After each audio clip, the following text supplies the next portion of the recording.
Ir-Russja akkużat lill-Ukrajna li kienet li attakkat tanker tal-gass LNG Russu li allegatament wassal għall-arqa tal-Arctic Metagads barra l-kosta Libjana. Skont l-awtoritajiet tal-port ta' Sirte fil-Libja, il-vapur ereq wara splużjonijiet kbar. Il-Ministeru għat-Trasport Russu sostna li t-tanker ġie attakkat minn drones navali Ukreni li telqu mill-kosta Libjana u sejjaħ dan l-attakk bħala att ta' terrorizmu internazzjonali u piraterija marittima. Ritratti mill-ajru li ġew pubblikati fuq il-medja soċjali juru li l-vapur ġarrab ħsarat kbar. Ir-ritratti juru l-bastiment jagħmel l-ilma minn toqba kbira fil-ġemp. Esperti tas-sigurtà marittima qalu li din il-ħsara x'aktarx waslet biex il-vapur jieħu n-nar u eventwalment jereq. Minkejja dan ir-raġuni eżatta tal-esplużjoni għadha mhix ċara u mhux magħruf jekk il-ħsara kienet kkawżata minn apparat wieħed kbir jew minn diversi esplużjonijiet żgħar. L-awtoritajiet Libjani qalu li t-tanker kienet iġorr ma' 62,000 tunnellata ta' gass LNG u kien fi triqtu lejn Port Said fl-Eġittu,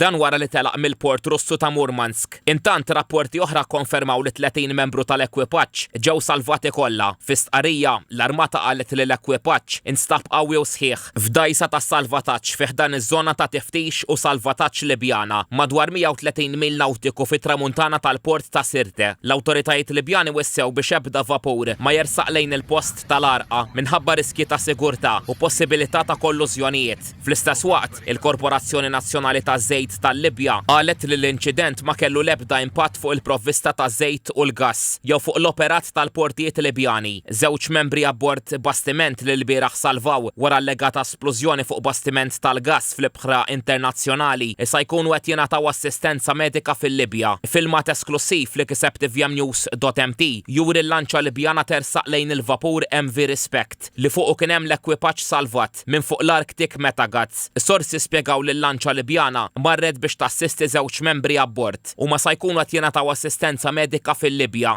Dan wara li l-bieraħ ġew salvati fiż-żona ta' tiftix u salvataġġ Libjana.